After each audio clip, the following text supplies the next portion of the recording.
मैं तो प्रभु के प्यार में पला हुआ छोटा बच्चा हूँ। कहीं हंस भी मंदराचल या सुमेरु पर्वत को उठा सकते हैं। हे नाथ, स्वभाव से ही कहता हूँ कि आप विश्वास करें, मैं आपको छोड़कर गुरु पिता माता किसी को भी नहीं जानता। जगत में जहाँ तक स्नेह का संबंध, प्रेम और विश्वास है, जिनको स्वयं वेद ने गाया है। हे स्वामी, हे दीनबंधु, हे सबके हृदय की को जानने वाले, मेरे तो वे सब कुछ केवल आप ही हो। धर्म और नीति का उपदेश तो उसको करना चाहिए जिसे कृति विभूति अर्थात ऐश्वर्य या सद्गति प्यारी हो। परंतु जो मन वचन और कर्म से चरणों में ही प्रेम रखता हो, हे कृपा निधान, हे कृपा सिंधु, क्या वह भी त्यागने के योग्य है? दया के समुद्र तो श्री रामचंद्र जी ने भले भाई के कोमल और नम्रता युक्त वचन सुनकर और उन्हें स्नेह के कारण डरे हुए जानकर हृदय से लगा कर समझाया। हे भाई, जाकर माता से विदा मांग लो और जल्दी वन को चलो। रघुकुल में श्रेष्ठ श्री राम की वाणी सुनकर लक्ष्मण जी आनंदित हो गए। बड़ी हानि दूर हो गई और बड़ा लाभ हुआ। वे हर्षित हृदय से माता सुमित्रा जी के पास आए। जैसे अंधा फिर से नेत्र पा गया हो, उन्होंने जाकर माता के चरणों में मस्तक झुकाया, किंतु उनका मन रघुकुल को आनंद करने वाले श्री राम जी और जानकी जी के साथ था। माता ने उदास मन से देख उनसे कारण पूछा। लक्ष्मण जी ने सब कथा विस्तार से कह सुनाई। सुमित्रा जी कठोर वचनों को सुनकर ऐसे सहम गई जैसे हिरनी चारों ओर वन में आग लगी देखकर सहम जाती है। लक्ष्मण ने देखा कि आज अनर्थ हुआ, यह स्नेहवश काम बिगाड़ देगी, इसलिए वे विदा मांगते हुए डर के मारे सकुचाते हैं कि हे विधाता, माता साथ जाने को कहेंगी या नहीं। सुमित्रा जी ने श्री राम और सीता जी के रूप, सुंदर, शील और स्वभाव को समझकर वह उन पर राजा का प्रेम देखकर अपना सिर धुना और कहा कि पापिनी कैकेयी ने बुरी तरह घात लगाया, परंतु कुछ समय जानकर धैर्य धारण किया और स्वभाव से ही हित चाहने वाली सुमित्रा जी कोमल वाणी से बोली। हे तात, जानकी जी तुम्हारी माता और सब प्रकार से स्नेह करने वाले श्री रामचंद्र जी तुम्हारे पिता है। जहाँ श्री राम जी का निवास हो वही अयोध्या है, जहाँ सूर्य का प्रकाश हो वही दिन है।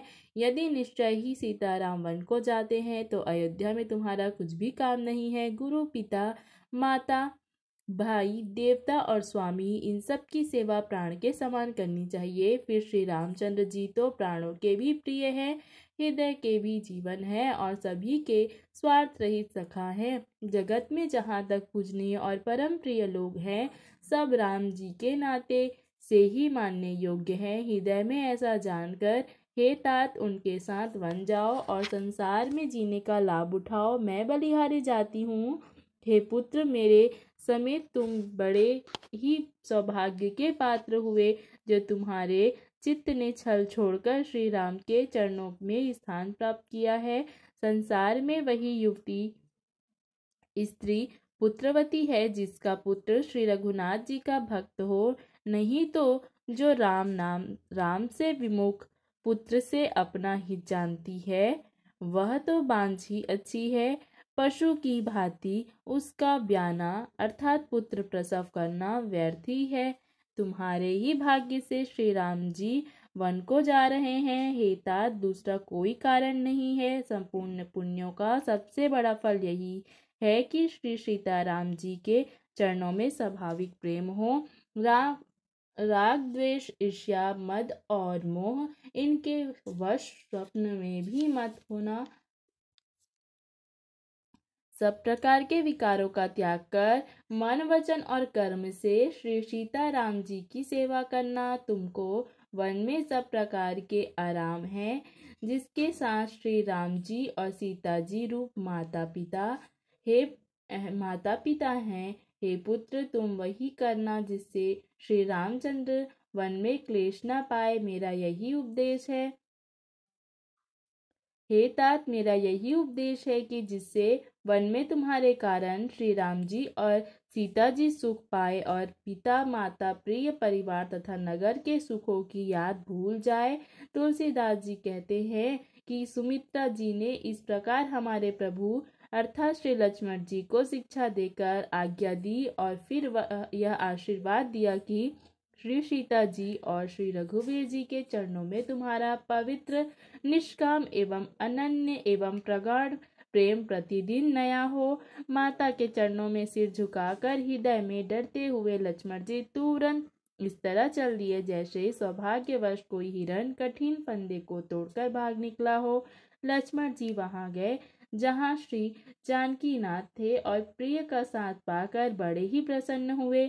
श्री राम जी और सीता जी के सुंदर चरणों की वंदना करके वे उनके साथ चले और राजभवन में आए। नगर के स्त्री पुरुष आपस में कह रहे हैं कि विधाता ने खूब बनाकर बात बिगाड़ी। उनके शरीर दुबले, मन दुखी और मुख उदास हो रहे हैं। वे ऐसे व्याकुल हैं जैसे शहद छीन लिए जाने पर शहद की मक्खियां व्याकुल हो। सब हाथ मल रहे हैं और सिर धुनकर पछता रहे हैं जैसे बिना पंख के पक्षी व्याकुल हो रहे हों। राजद्वार पर बड़ी भीड़ हो रही है, अपार विषाद का वर्णन नहीं किया जा सकता। श्री रामचंद्र जी पधारे हैं, ये प्रिय वचन कहकर मंत्री ने राजा को उठाकर बैठाया। सीता सहित दोनों पुत्रों को वन के लिए तैयार देखकर राजा बहुत व्याकुल हुए। सीता सहित दोनों सुंदर पुत्रों को देख देखकर राजा अकुलाते हैं और स्नेहवश बारंबार उन्हें हृदय से लगा लेते हैं। राजा व्याकुल हैं, बोल नहीं सकते, हृदय में शोक से उत्पन्न हुआ भयानक संताप है। तब रघुकुल के वीर श्री राम ने अत्यंत प्रेम से चरणों में सिर झुकाकर उठकर विदा मांगी। हे पिताजी, मुझे आशीर्वाद और आज्ञा दीजिए। खुशी के समय आप शोक क्यों कर रहे हैं? हे तात, प्रिय के प्रेम वश प्रमाद अर्थात कर्तव्य कर्म में त्रुटि करने से जगत में यश जाता रहेगा और निंदा होगी। यह सुनकर स्नेहवश राजा ने उठकर श्री रघुनाथ जी की बाह पकड़कर उन्हें बैठा लिया और कहा, हे तात सुनो, तुम्हारे लिए मुनि लोग कहते हैं कि श्री राम चराचर के स्वामी हैं। शुभ और अशुभ कर्मों के अनुसार ईश्वर हृदय में विचार कर फल देता है। जो कर्म करता है वही फल पाता है, ऐसा वेद की नीति है। यह सब कोई कहते हैं। अपराध तो कोई और ही करे और उसके फल का भोग कोई और ही करे, कोई और ही पाए। भगवान की लीला बड़ी ही विचित्र है, उसे जानने योग्य जगत में कौन है। राजा ने इस प्रकार श्री रामचंद्र जी को रखने के लिए छल छोड़कर बहुत से उपाय किए, पर जब उन्होंने धर्म धुरंधर धीर और बुद्धिमान श्री राम जी का रुख देख लिया और वे रहते हुए न जान पड़े, तब राजा ने सीता जी को हृदय से लगाया और बड़े प्रेम से विभिन्न प्रकार की शिक्षा दी। वन के दुसह दुख कहकर सुनाए, फिर सास ससुर व पिता के सुखों का समझाया। परंतु सीता जी का मन श्री रामचंद्र जी के चरणों में अनुरक्त था, इसलिए उन्हें घर अच्छा नहीं लगा और न वन भयानक लगा। फिर और सब लोगों ने भी वन में विपत्तियों की अधिकता बता बताकर सीता जी को समझाया। मंत्री सुमंत्र जी की पत्नी और गुरु वशिष्ठ जी की स्त्री अरुंधति जी तथा और भी बहुत चतुर स्त्रियां प्यार के साथ कोमलवाड़ी से कहती हैं कि तुमको राजा ने वनवास दिया नहीं है, इसलिए जो ससुर गुरु और सास कहे तुम तो वही करो। यह शीतल हितकारी मधुर और कोमल सीख सुनने पर सीता जी को अच्छा नहीं लगा, मानो शरद ऋतु के चंद्रमा की चांदनी लगते ही चकई व्याकुल हो उठी हो। सीता जी संकोचवश उत्तर नहीं देती। इन बातों को सुनकर कैकई तमक कर उठी। उसने मुनियों के वस्त्र आभूषण अर्थात माला मेखला आदि और बर्तन कमंडलू आदि लाकर श्री रामचंद्र जी के आगे रख दिए और कोमलवाड़ी से कहा, हे रघुवीर, राजा को तुम प्राणों के समान प्रिय हो। भीरू राजा शील और स्नेह नहीं छोड़ेंगे। पुण्य सुंदर यश और परलोक चाहे नष्ट हो जाए पर तुम्हें वन जाने को वे कभी न कहेंगे। ऐसा विचार कर जो तुम्हें अच्छा लगे वही करो। माता की सीख सुनकर श्री रामचंद्र जी ने सुख पाया, परंतु राजा को ये वचन बाढ़ के समान लगे। अब भी अभागे प्राण नहीं निकलते। राजा मूर्छित हो गए। लोग व्याकुल हैं, किसी को कुछ सूझ नहीं रहा कि क्या करे। श्री रामचंद्र जी तुरंत मुनि का रूप बनाकर और माता पिता को सिर झुकाकर चल दिए। वन का सब साज सामान सजकर श्री रामचंद्र जी स्त्री और भाई सहित ब्राह्मण और गुरु के चरणों की वंदना करके सबको अचेत करके चले। राजमहल से निकलकर श्री रामचंद्र जी वशिष्ठ जी के दरवाजे पर जा खड़े हुए और देखा कि सब लोग विरह की अग्नि में जल रहे हैं। उन्होंने प्रिय वचन कहकर सबको समझाया। फिर श्री रामचंद्र जी ने ब्राह्मणों की मंडली को बुलाया। गुरु जी से कहकर उन सब को वर्षासन दिए और आदर दान तथा विनय से उन्हें वश में कर लिया। फिर याचकों को दान और मान देकर संतुष्ट किया तथा मित्रों को पवित्र प्रेम से प्रसन्न किया। फिर दास दासियों को बुलाकर उन्हें गुरु जी को सौंपकर हाथ जोड़कर बोले, हे गुसाई, इन सब की माता पिता के समान संभाल अर्थात देखरेख करते रहिएगा। श्री रामचंद्र जी बार बार दोनों हाथ जोड़कर सबसे कोमलवाणी कहते हैं कि मेरा सब प्रकार से हितकारी मित्र वही होगा जिसके चेष्टा से महाराज सुखी रहे। हे परम चतुर पूर्ववासी सज्जनों, आप लोग सब वही उपाय करिएगा जिससे मेरी सब माताएं मेरे विरह के दुख से दुखी न हो। इस प्रकार श्री राम जी ने सबको समझाया और हर्षित होकर गुरु जी के चरण कमलों में सिर झुकाया। फिर गणेश जी, पार्वती और कैलाशपति महादेव जी को मनाकर तथा आशीर्वाद पाकर श्री रघुनाथ चले। श्री राम जी के चलते ही बड़ा भारी विषाद हो गया। नगर का आर्तनाद अर्थात हाहाकार सुना नहीं जाता। लंका में बुरे शकुन होने लगे। अयोध्या में बहुत शोक छा गया और देवलोक में सब हर्ष और विषाद दोनों वश में हो गए। मूर्छा दूर हुई। तब राजा जागे और सुमंत्र को बुलाकर ऐसा कहने लगे कि श्री राम वन को चले गए पर मेरे प्राण नहीं जा रहे हैं। ना जाने ये किस सुख के लिए शरीर में टिक रहे हैं। इससे अधिक बलवती और कौन सी व्यथा होगी जिस दुख को पाकर प्राण शरीर को छोड़ेंगे। फिर धीरज धरकर राजा ने कहा, हे सखा, तुम रथ लेकर श्री राम के साथ जाओ। अत्यंत सुकुमार दोनों कुमारों को और सुकुमारी जानकी को रथ में चढ़ाकर वन दिखलाकर 4 दिन के बाद लौट आना। यदि धैर्यवान दोनों भाई ना लौटे, क्योंकि श्री रघुनाथ जी प्रण के सच्चे और दृढ़ता से नियम का पालन करने वाले हैं, तो तुम हाथ जोड़कर विनती करना कि हे प्रभु, जनक कुमारी सीता जी को तो लौटा दीजिए। जब सीता वन को देखकर डरे, तब मौका पाकर मेरी यह सीख उनमें कहना कि तुम्हारी सास और ससुर ने ऐसा संदेश कहा है कि हे पुत्री, तुम लौट चलो, वन में बहुत कलेश है। कभी पिता के घर, कभी ससुराल, जहाँ तुम्हारी इच्छा हो वहीं रहना। इस तरह तुम बहुत से उपाय करना। यदि सीता जी लौट आई तो मेरे प्राणों को सहारा हो जाएगा, नहीं तो अंत में मरण ही होगा। विधाता के विपरीत होने पर कुछ वश नहीं चलता। हाँ राम, लक्ष्मण और सीता को लाकर दिखाओ। ऐसा कहकर राजा मूर्छित होकर पृथ्वी पर गिर पड़े। सुमंत्र जी राजा की आज्ञा पाकर सिर झुकाकर और बहुत जल्दी रथ जुड़वाकर वहां चले गए जहां नगर के बाहर सीता जी सहित दोनों भाई थे। तब सुमंत्र ने राजा के वचन श्री रामचंद्र जी को सुनाए और प्रार्थना करके उनको रथ पर चढ़ाया। सीता जी सहित दोनों भाई रथ पर चढ़कर अयोध्या को सिर झुकाकर चले। श्री रामचंद्र जी को जाते हुए और अयोध्या को अनाथ होते हुए देखकर सब लोग व्याकुल होकर उनके साथ हो लिए। कृपा के समुद्र श्री राम जी उन्हें बहुत तरह से समझाते हैं तो वे अयोध्या की ओर लौट जाते हैं, परंतु प्रेमवश फिर लौट आते हैं। अयोध्यापुरी बड़ी डरावनी लग रही है, मानो अंधकारमयी काल रात्रि ही हो। नगर के नर नारी भयानक जंतुओं के समान एक दूसरे को देखकर डर रहे हैं।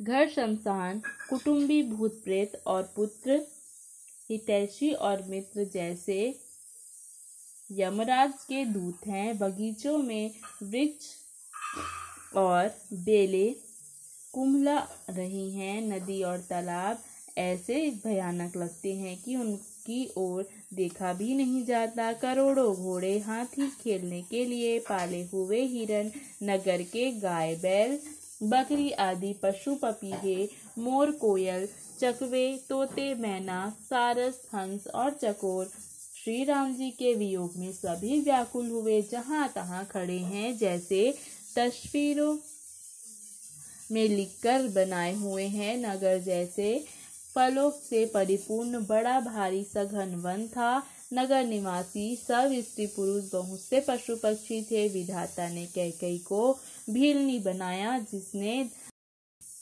10 दिशाओं में दूसरा दाव अग्नि लगा दी। श्री रामचंद्र जी के विरह की इस अग्नि को लोग सह न सके। सब लोग व्याकुल होकर भाग चले। सबने मन में विचार कर लिया कि श्री राम जी, लक्ष्मण जी और सीता जी के बिना सुख नहीं है। जहाँ श्री राम जी रहेंगे वहीं सारा समाज रहेगा।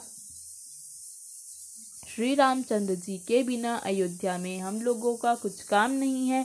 ऐसा विचार पक्का करके देवताओं को भी दुर्लभ सुखों से पूर्ण घरों को छोड़कर सब श्री रामचंद्र जी के साथ चल पड़े। जिनको श्री राम जी के चरण कमल प्यारे हैं, उन्हें क्या कभी विषय भोग वश में कर सकते हैं। बच्चों और बूढ़ों को घरों में छोड़कर सब लोग साथ हो लिए। पहले दिन श्री रामचंद्र जी ने तमसा नदी के तीर पर निवास किया। प्रजा को प्रेमवश देखकर श्री रामचंद्र जी के दयालु हृदय में बड़ा दुख हुआ। प्रभु श्री रामचंद्र जी करुणामय हैं। पराई पीड़ा को वे तुरंत पा जाते हैं। प्रेम युक्त कोमल और सुंदर वचन कहकर श्री राम ने विभिन्न प्रकार से लोगों को समझाया और बहुतेरे धर्म संबंधी उपदेश दिए, परंतु प्रेमवश लोग लौटते नहीं। शील और स्नेह छोड़ा नहीं जाता। श्री रघुनाथ जी असमंजस के अधीन हो गए, दुविधा में पड़ गए। शोक और परिश्रम के मारे लोग सो गए और कुछ देवताओं की माया से भी उनकी बुद्धि मोहित हो गई। जब दोपहर रात बीत गई, तब श्री रामचंद्र जी ने प्रेम पूर्वक मंत्री सुमंत्र से कहा, हे तात, रथ के खोज मारकर अर्थात पहियों के चिन्हों से दिशा का पता न चले, इस प्रकार रथ को हाँकिए और किसी उपाय से बात नहीं बनेगी। शंकर जी के चरणों में सिर झुकाकर श्री राम जी, लक्ष्मण जी और सीता जी रथ पर सवार हुए। मंत्री ने तुरंत ही रथ को इधर उधर खोज छिपाकर चला दिया। सुबह होते ही सब लोग जागे तो बड़ा शोर मचा कि श्री राम चले गए, कहीं रथ को खोज नहीं पाते। सब हा राम पुकारते हुए चारों तरफ दौड़ रहे हैं, जैसे समुद्र में जहाज डूब गया हो, जिससे व्यापारियों का समुदाय बहुत ही व्याकुल हो उठा हो। वे एक दूसरे को उपदेश देते हैं कि श्री रामचंद्र जी ने हम लोगों को क्लेश होगा यह जानकर छोड़ दिया है। वे लोग अपनी निंदा करते हैं और मछलियों की प्रशंसा करते हैं, कहते हैं कि श्री राम जी के बिना हमारे जीने को धिक्कार है। विधाता ने यदि प्यारे का वियोग ही रचा है तो फिर उसने मांगने पर मृत्यु क्यों नहीं दी। इस तरह के बहुत से प्रलाप करते हुए वे संताप से भरे हुए अयोध्या जी में आए। उन लोगों के विषम वियोग की दशा का वर्णन नहीं किया जा सकता। 14 साल की अवधि की आशा से ही वे प्राणों को रख रहे हैं। सब स्त्री पुरुष श्री रामचंद्र जी के दर्शन के लिए नियम और व्रत करने लगे और ऐसे दुखी हो गए जैसे चकवा चकवी और कमल सूर्य के बिना दीन हो जाते हैं। सीता जी और मंत्री सहित दोनों भाई श्रृंगवेरपुर जा पहुँचे, जहाँ गंगा जी को देखकर श्री राम जी रथ से उतर पड़े और बड़ी खुशी के साथ उन्होंने दंडवत की। लक्ष्मण जी, सुमंत्र और सीता जी ने भी प्रणाम किया। सबके साथ श्री रामचंद्र जी ने सुख पाया। गंगा जी समस्त आनंद मंगलों की मूल है। वे सब सुखों की करने वाली और सब पीड़ाओं को हरने वाली हैं। अनेक कथा प्रसंग कहते हुए श्री राम जी गंगा जी की तरंगों को देख रहे हैं। उन्होंने मंत्री को छोटे भाई लक्ष्मण जी और प्रिया सीता जी को देव नदी गंगा जी की बड़ी महिमा सुनाई। इसके बाद सबने स्नान किया, जिससे मार्ग का सारा श्रम दूर हो गया और पवित्र जल पीते ही मन प्रसन्न हो गया, जिसके स्मरण मात्र से बार बार जन्म और मरने का महान श्रम मिट जाता है, उसको श्रम होना अर्थात यह केवल लौकिक व्यवहार है। शुद्ध सच्चिदानंद घन कंद स्वरूप सूर्यकुल के ध्वज रूप भगवान श्री चंद्र जी मनुष्यों के सदृश ऐसे चरित्र करते हैं जो संसार रूपी समुद्र के पार उतरने के लिए पुल के समान है। जब निषाद राजगुह ने यह खबर पाई, तब आनंदित होकर उसने अपने प्रियजनों और भाई बंधुओं को बुला लिया और भेंट देने के लिए फल मूल लेकर और उन्हें भारों अर्थात बहगियों में भरकर मिलने के लिए चला। उसके हृदय में खुशी का पार नहीं था। दंडवत करके भेंट सामने रखकर वह बहुत प्रेम से प्रभु को देखने लगा। श्री रघुनाथ जी ने स्वाभाविक प्यार के वश होकर उसे अपने पास बैठाकर कुशल क्षेम पूछी। निषाद राज ने उत्तर दिया, हे नाथ, आपके चरण कमल के दर्शन से ही कुशल हैं, अर्थात आपके चरणाविंदों के दर्शन कर आज मैं भाग्यवान पुरुषों की गिनती में आ गया। हे देव, यह पृथ्वी, धन और सब यह घर सब आपका है। मैं तो परिवार सहित आपका नीच सेवक हूँ। तब कृपा करके पुर अर्थात श्रृंगवेरपुर में पधारिए और इस दास की प्रतिष्ठा बढ़ाइए, जिससे सब लोग मेरे भाग्य की प्रशंसा करें। श्री रामचंद्र जी ने कहा, हे सुजान सखा, तुमने जो कुछ कहा सब सत्य है, परंतु पिताजी ने मुझको और ही आज्ञा दी है, अर्थात उनके आज्ञानुसार मुझे 14 साल तक मुनियों का व्रत और वेश धारण कर और मुनियों के योग्य आहार करते हुए वन में ही रहना है। गांव के भीतर निवास करना ठीक नहीं है। यह सुनकर गुह को दुख हुआ।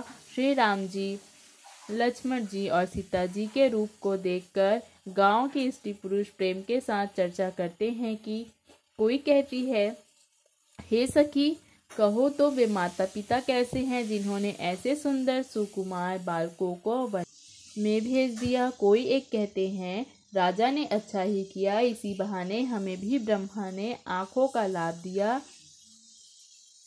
तब निषाद राज ने हृदय में अनुमान किया तो अशोक के पेड़ को मनोहर समझा। उसने श्री रघुनाथ जी को ले जाकर वह स्थान दिखाया। श्री रामचंद्र जी ने देखकर कहा कि यह सभी तरह से सुंदर है। पूर्ववासी लोग जोहार करके अपने अपने घर लौटे और श्री रामचंद्र जी संध्या करने पधारे।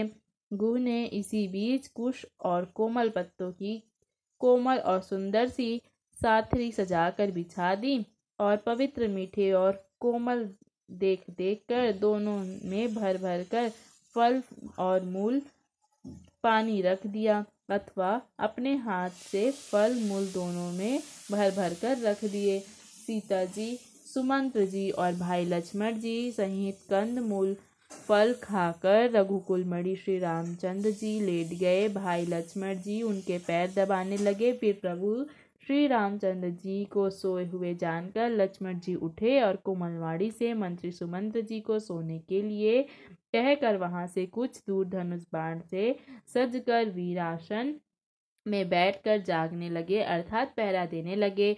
गुह ने विश्वास पात्र पहरेदारों को बुलाकर बहुत प्रेम से जगह जगह नियुक्त कर दिया और आप कमर में तरकस बांधकर तथा धनुष पर बाण चढ़ाकर लक्ष्मण जी के पास जा बैठे। प्रभु को जमीन पर सोते देखकर प्रेमवश निषाद राज के हृदय में विषाद हो आया। उसका शरीर पुलकित हो गया और आंखों से प्रेमाश्रु का जल बहने लगा। वह प्रेम सहित लक्ष्मण जी से वचन कहने लगा, महाराज दशरथ जी का महल तो स्वभाव से ही बढ़िया है। इंद्र भवन भी जिसकी समानता नहीं पा सकता। उसमें सुंदर मणियों से रचे चौबारे अर्थात छत के ऊपर बंगले हैं। जिन्हें जैसे रति के पति कामदेव ने अपने ही हाथों सजाकर बनाया है, जो पवित्र, बड़े ही विलक्षण, सुंदर, भोग पदार्थों से पूर्ण और फूलों की सुगंध से सुवासित है, जहाँ सुंदर पलंग और मड़ियों के दीपक हैं तथा सब तरह का पूरा आराम है, जहाँ ओढ़ने बिछाने के अनेक वस्त्र, तकिए और गद्दे हैं, जो दूध के फेन के समान कोमल, निर्मल, उज्जवल और सुंदर हैं, वहाँ उन चौबारों में श्री सीता जी और श्री रामचंद्र जी रात के समय सोया करते थे और अपनी शोभा से रति और कामदेव के गर्व को हरण करते थे। वही श्री सीता और श्री राम जी आज घास फूस की साथरी पर थके हारे बिना वस्त्र के ही सोए हैं। ऐसी हालत में वे देखे नहीं जाते। माता पिता, कुटुंबी, पुरवासी, मित्र, अच्छे शील स्वभाव के दास और दासियां, सब जिनकी अपने प्राणों की तरह साम संभाल करते थे, वही प्रभु श्री रामचंद्र जी आज जमीन पर सो रहे हैं, जिनके पिता जनक जी हैं, जिनका प्रभाव जगत में प्रसिद्ध है, जिनके ससुर इंद्र के मित्र रघुराज दशरथ जी हैं और पति श्री रामचंद्र जी हैं, वही जानकी जी आज जमीन पर सो रही हैं। विधाता किसको प्रतिकूल नहीं होता। सीता जी और श्री रामचंद्र जी क्या वन के योग्य हैं? लोग सच कहते हैं कि कर्म अर्थात भाग्य ही प्रधान है। कैकई राज की लड़की नीच बुद्धि कैकई ने बड़ी कुटिलता की, जिसने रघुनंदन श्री राम जी को और जानकी जी को सुख के समय पर दुख दिया। वह रघुकुल रूपी वृक्ष के लिए कुल्हाड़ी हो गई। उस कुबुद्धि ने सारे संसार को दुखी कर दिया। श्री राम सीता को जमीन पर सोते हुए देखकर निषाद को बड़ा दुख हुआ।